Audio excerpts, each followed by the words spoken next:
ఓడిపోయే తేదీ దాకా ఏదైనా ఉన్నప్పుడు ఆ మధ్యలో నువ్వేమైనా చెయ్యి.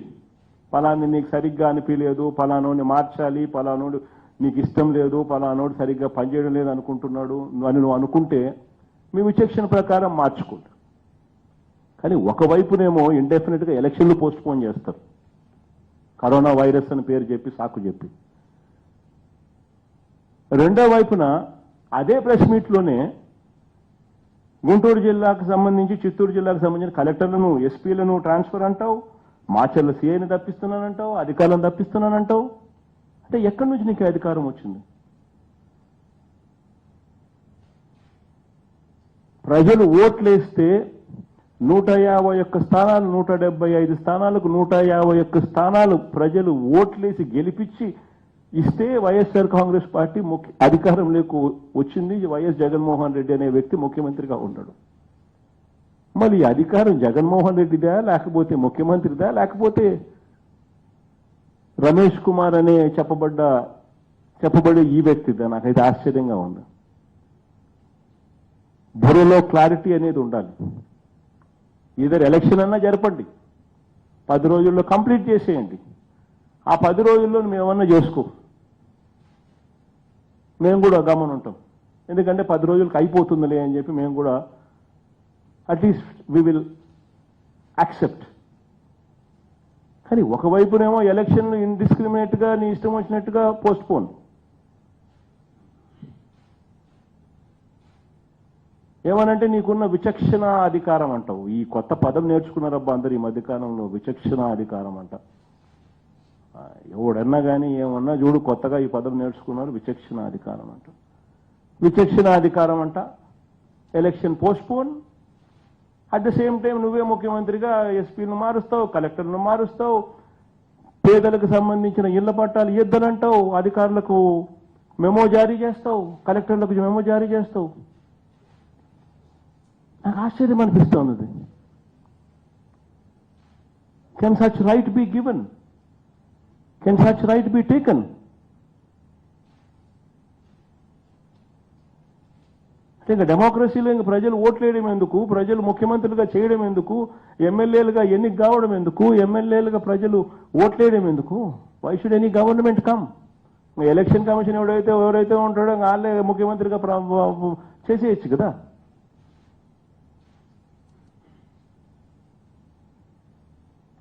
ఇది ఇంకొకటి చూపిస్తా, ఇంకొక ఉదాహరణ. ఇది స్టేట్ ఎలక్షన్ కమిషన్ అంటే నిన్న 14/3/2020 అంటే నిన్న ఇచ్చిన కలెక్టర్లకు రాసిన order. This order dated letter number 186/SEC-B1/2020 నిన్న కలెక్టర్లకు అందరికీ ఆర్డర్స్ ఇచ్చినారు. నిన్న ఏమని ఇచ్చినారు? All activities relating to the programme of distribution of house sites shall be stopped forthwith till the completion of election process. అంటే ఎలక్షన్ ప్రక్రియ జరిగేదాకా పేదలకు సంబంధించిన పేదలకు పాపం బీదోళ్ళకి ఇళ్ల పట్టాలు ఇస్తా ఉంటే దానికి సంతోషపడాల్సింది పోయి అటువంటి ఇళ్ల పట్టాలకు సంబంధించిన యాక్టివిటీస్ను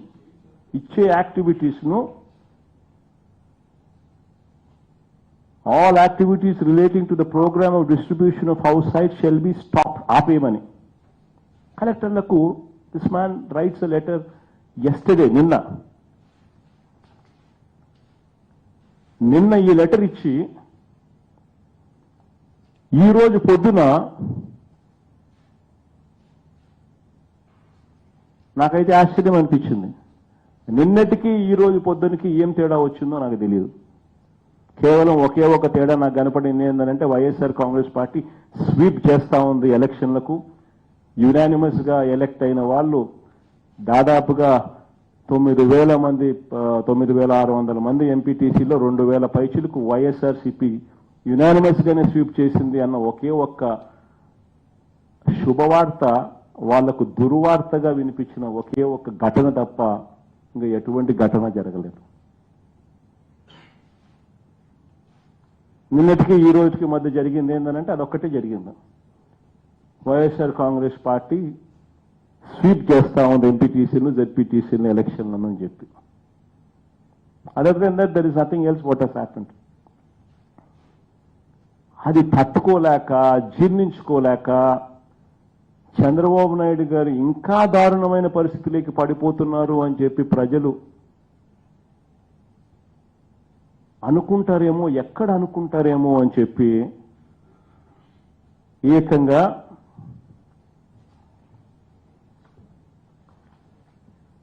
పొద్దున్నే ఇన్ని పేజీల ఆర్డర్ 1, 2, 3, 4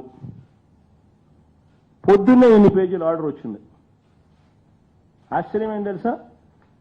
ఈ ఆర్డర్ తయారవుతున్నట్టు కానీ ఈ ఆర్డర్ చేసినట్టుగా కానీ కనీసం ఇంత పెద్ద ఆర్డరు కనీసం ఎలక్షన్ కమిషన్లో ఉన్న సెక్రటరీకే తెలియదు. ఎలక్షన్ కమిషన్లో ఉన్న సెక్రటరీకే తెలియదు అసలు ఇటువంటి ఆర్డర్ వస్తా ఉందని. అంటే ఎవడో రాస్తున్నాడు, ఎవడో ఆర్డర్ ఇస్తున్నాడు, ఆ ఆర్డర్ ఈయన వస్తుంది, ఈయన దగ్గరికి చేతికి వస్తా ఉంది, ఈయన చదువుతున్నాడు.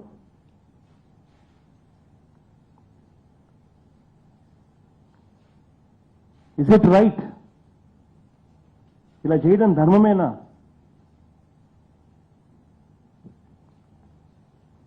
ఒకవైపున ఈ ఆర్డర్ ఇస్తారు ఎలక్షన్స్ లేవు అని, పోస్ట్ పోన్ అవుతున్నాయని, మరోవైపున కలెక్టర్లను, ఎస్పీలను, అధికారులను ట్రాన్స్ఫర్, ఆయన ఇష్టం వచ్చినట్టుగా తీసేయడం, ప్రజలకు సంబంధించిన ప్రజా సంక్షేమ కార్యక్రమాలు, ఇళ్ల పట్టాలు ఇటువంటివన్నీ ఆపేయండి అని చెప్పి ఆర్డర్లు ఇవ్వడం. అంటే ఏమిటిది? ఇంకా ఆశ్చర్యకరమైన విషయం ఒకటి చెప్పాలి. ఇంకా ఆశ్చర్యమైన విషయం ఏమిటంటే కరోనా వైరస్ అనే కారణం చూపించి ఎలక్షన్లు పోస్ట్పోన్మెంట్ చేస్తున్నాను అని చెప్పి ఈ పెద్ద మనిషి ఆర్డర్ ఇచ్చాడు, ప్రెస్ మీట్ పెట్టినాడు. మరి ఇంత పెద్ద కరోనా వైరస్ అనే కారణం చూపించి నువ్వు పోస్ట్పోన్ చేసే పరిస్థితి ఉన్నప్పుడు కనీసం ఎవరినైనా అడగాలి కదా, సూచనలు సలహాలు తీసుకోవాలా లేదా? పక్కనే హెల్త్ సెక్రటరీ కనీసం అడిగిన పాపాన లేదు, రివ్యూ చేసిన పాపాన లేదు. హెల్త్ సెక్రటరీ పక్కన ఇరువైపున చీఫ్ సెక్రటరీ గారు కనీసం అడగడం, నిజంగానే చేయాలనుకుంటున్నాను, ఇలా పరిస్థితి ఏమిటి, అసలు రాష్ట్రంలో ఏం జరుగుతా ఉంది, ఏంది పరిస్థితి, ఎన్ని కేసులు ఉన్నాయి, ఏంది, ఏం జరుగుతా ఉందని కనీసం అడగడం కూడా లేదు, మాట్లాడడం కూడా లేదు, సలహా తీసుకోవడం కూడా లేదు. హెల్త్ సెక్రటరీ, చీఫ్ సెక్రటరీ పక్కనే ఉండరు. కానీ ఆర్డర్ కాపీలో మాత్రం ఏం రాస్తారంటే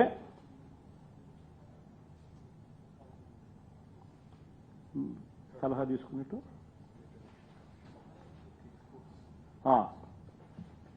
State Election Commission also took inputs from the senior health functionaries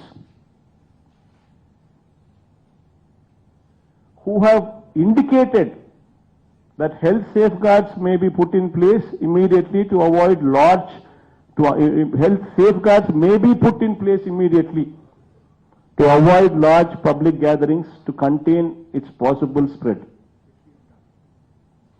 మరి సీనియర్ ఫంక్షనరీ అని అంటే హెల్త్ సెక్రటరీ కన్నా సీనియర్ ఫంక్షనరీ ఎవరు ఉంటాడా?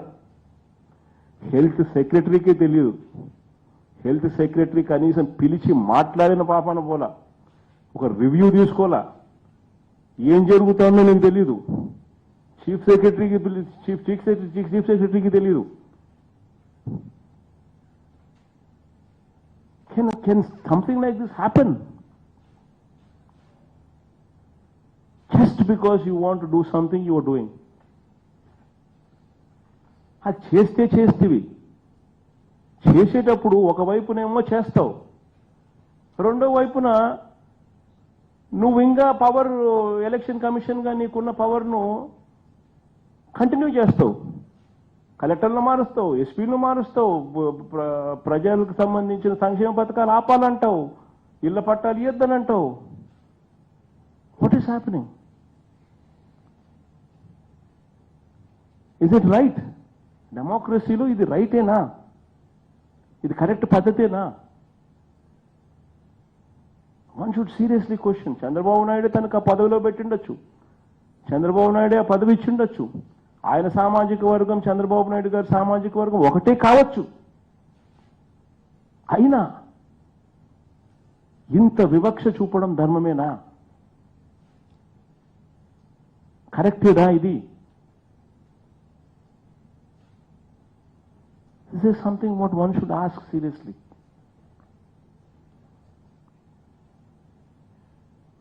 ఇంకా ఈ మధ్యకాలంలో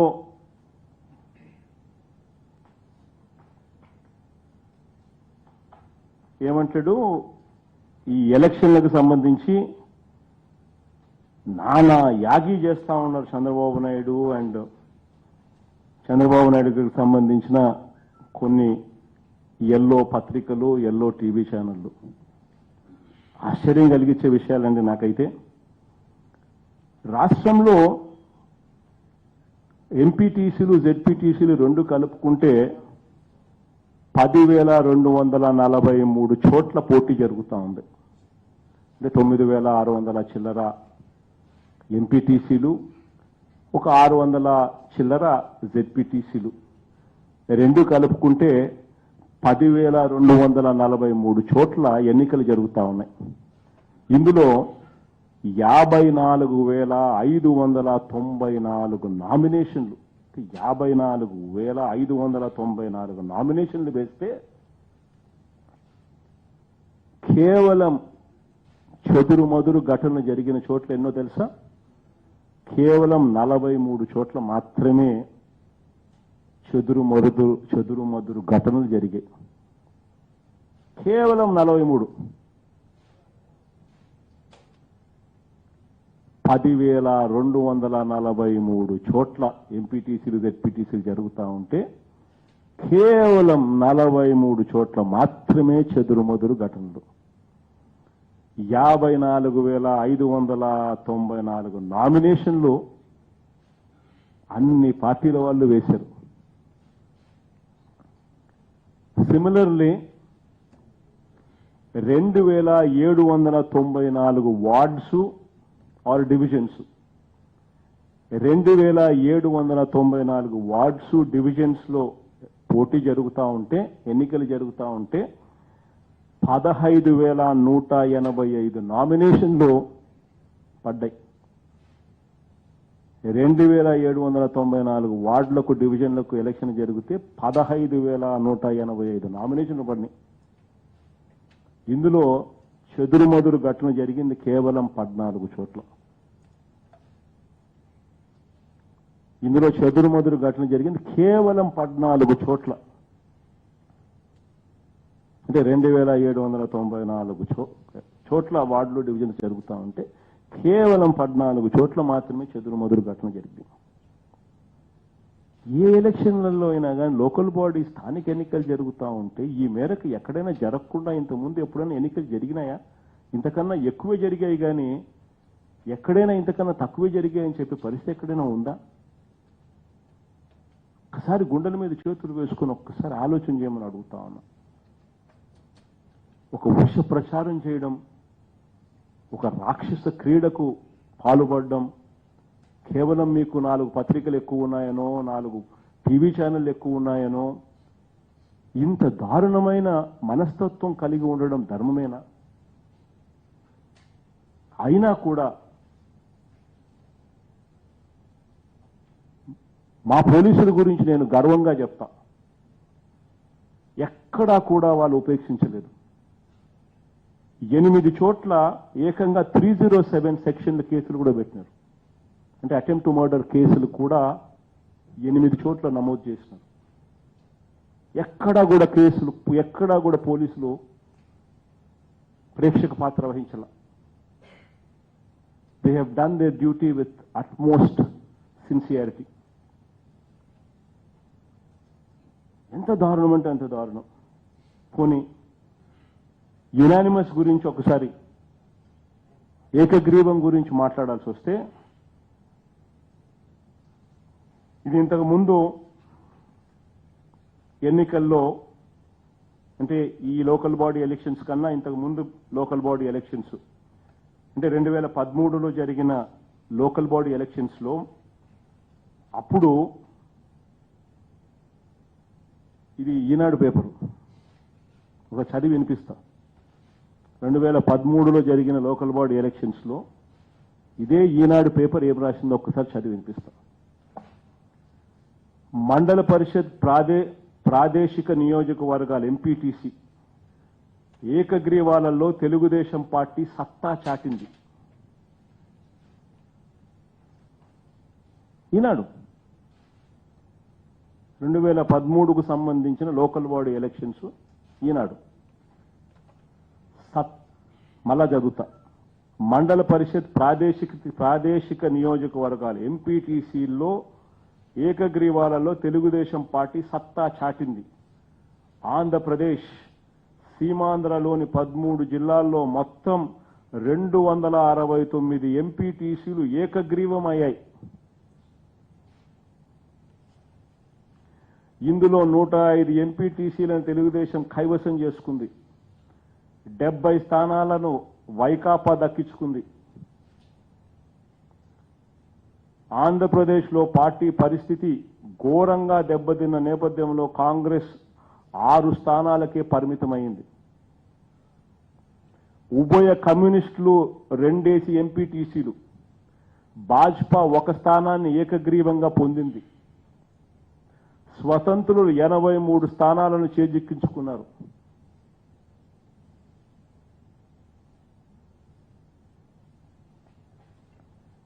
ఇది ఈనాడు. అంటే ఏకగ్రీవం కావడం అనేది కొత్త ఏం కాదు.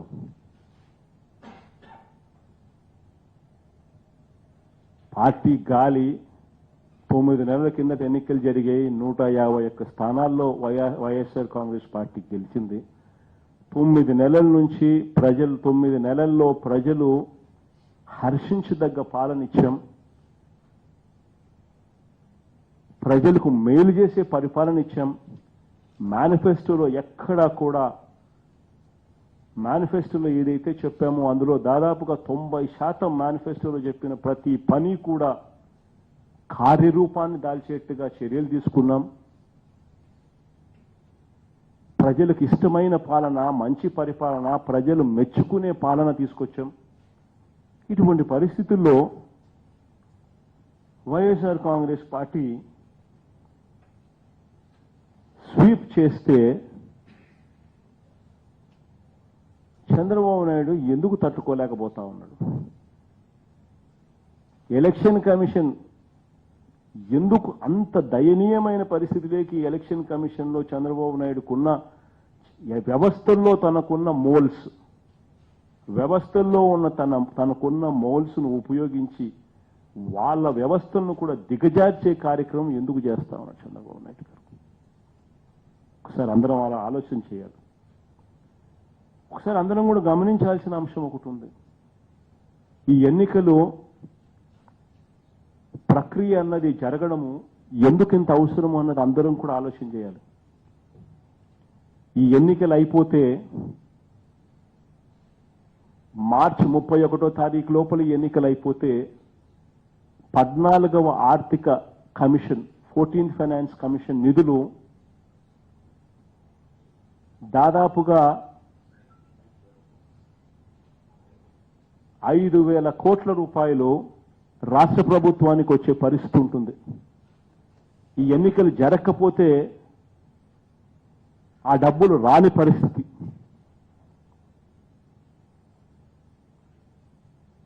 ఆ డబ్బులు ఎందుకు పోగొట్టుకోవాలి? ఆ డబ్బులు వచ్చినాయంటే రాష్ట్రంలో ఎక్కడో ఒక చోట అభివృద్ధి కనిపిస్తుంది కదా, ఎక్కడో ఒక చోట ఏదో దానికి ఉపయోగపెట్టుకుంటాం కదా. ఆ డబ్బులు ఎందుకు పోగొట్టాలి, ఆ డబ్బులు రాకూడదు, ఆంధ్రప్రదేశ్కు నష్టం జరగాలి అని చెప్పి ఎందుకు ఇంత కుట్రలు పన్నాలి? ఆంధ్ర రాష్ట్రం మీద ఎందుకు ఇంత కక్ష సాధించాలి? కేవలం చంద్రబాబు నాయుడు గారు అనే వ్యక్తి ఎన్నిక కాలేదు ముఖ్యమంత్రిగా అన్న ఒకే ఒక్క కోపం తప్పనిచ్చి, ప్లస్ ఇది పోస్ట్ పోన్ చేస్తామంటున్నారు. ఇది పోస్ట్ పోన్ చేస్తే పోని పరిస్థితి మరి మెరుగవుతుందా? రాబోయే రోజుల్లో ఇంకా ఎక్కువ అవుతుంది. ఇంతకుముందు నేను చెప్పాను, రాబోయే రోజుల్లో ఇంకా డిపోటేషన్స్ మొదలు పెడతారు. మిగిలిన దేశాలన్నీ కూడా వాళ్ళకు సంబంధించిన ప్రజలందరినీ కూడా ఆ దేశస్తులను మాత్రమే ఆ దేశాలలో పెట్టుకుని మిగతా వాళ్ళందరినీ కూడా వాళ్ళ స్వంత దేశాలకు పంపించే కార్యక్రమం చేస్తారు. అదే కార్యక్రమం జరిగితే ఆ దేశాల నుంచి మన వాళ్ళు ఇంకా ఎక్కువ మంది మన దేశంలోకి రావడం మొదలు పెడతారు. అప్పుడు పరిస్థితి ఇంకా ఎక్కువ అవుతుంది కానీ తగ్గేదేముండదు. ఈ 10 రోజులు ఓపిక పట్టేస్తే ఏదో అయిపోయి చేసేస్తే ఈ కార్యక్రమం అయిపోయేదానికి దీన్ని పోస్ట్పోన్మెంట్ చేస్తూ సాధించేదేమిటి? ఇది ఇంతటితో ఆగదు, పెరిగేది. It becomes part of our life. దాని దారి కొద్దీ అది ఉంటుంది, దీని దారి కొద్ది దానికి చేసే రిపేర్లు చేసుకుంటా ఉండాలి, మన కొద్దీ మనం జీవితం ముందుకు పోతా ఉండాలి. It becomes part of our life. This is reality. So ఇది కనుక పోస్ట్పోన్మెంట్ చేస్తూ పోతే ఈ సంవత్సరానికి సంబంధించిన నిధులు క్వశ్చన్ మార్క్లకు పడ్డమే కాకుండా నెక్స్ట్ ఇయర్ కూడా ఎన్నికలు జరుగుతాయనేం గ్యారంటీ? సో నెక్స్ట్ ఇయర్ ఎన్నికలు జరగకపోతే ఇదే పరిస్థితి ఇలాగే కొనసాగితే, ఎన్నికలు జరగకపోతే నెక్స్ట్ ఇయర్ రేపు సంవత్సరానికి సంబంధించిన కూడా 4-5 వేల కోట్లు అది కూడా పోనీనేనా? ఎన్నికలు జరగడం లేదు కాబట్టి ఒకే ఒక్క కారణంతో. ఇది కరెక్టేనా మనం చేసేది? ఇది ధర్మమేనా మనం చేసేది అన్నది బాధ్యత గల స్థానంలో ఉన్న వ్యక్తులు నిజంగా ఆలోచన చేయాల్సిన అంశం. This is very very important. ఎన్నికలు అనేటి అయిపోవాలి, అదొక ప్రక్రియ ప్రజాస్వామ్యంలో. అది అయిపోయి చేసేస్తే అడుగులు ముందుకు వేయొచ్చు, అభివృద్ధి అన్నది ముందడుగులు వేస్తాయి. కానీ అలా అడుగులు పడకూడదు, అభివృద్ధి అనేది జరగకూడదు, నిధులన్నవి రాకూడదు, మేము అధికారం చెలాయించాలి ఇలాగే అని ఒకవైపున ఎన్నికల పోస్ట్పోన్మెంట్ ఒకవైపున చేస్తూ, మరోవైపున కలెక్టర్లను బదిలీ, ఎస్పీలను బదిలీ, ప్రజలకు సంబంధించిన సంక్షేమ కార్యక్రమాలన్నీ అయిపోవాలి, చెయ్యకూడదు అని ఆదేశాలు ఇస్తూ ఎవరిని అన్యాయం చేస్తా ఉన్నాం? ప్రజలకి ఇది మంచి చేస్తున్నామా, కీడు చేస్తున్నామా అన్నది నిజంగా అధికారంలో ఉన్న వీళ్ళంతా కూడా ఆలోచన చేసుకోవాలి. ఇలాగే దీన్ని చూస్తూ ఊరుకోం. ఖచ్చితంగా గవర్నర్ గారికి కంప్లైంట్ చేశాం. గవర్నర్ గారిని కూడా ఆయనను పిలిపించి ఎలక్షన్ కమిషనర్తో మాట్లాడమని చెప్పి కూడా అడిగాం. ఆయనలో మార్పు వస్తుందని ఆశిస్తా ఉన్నాం.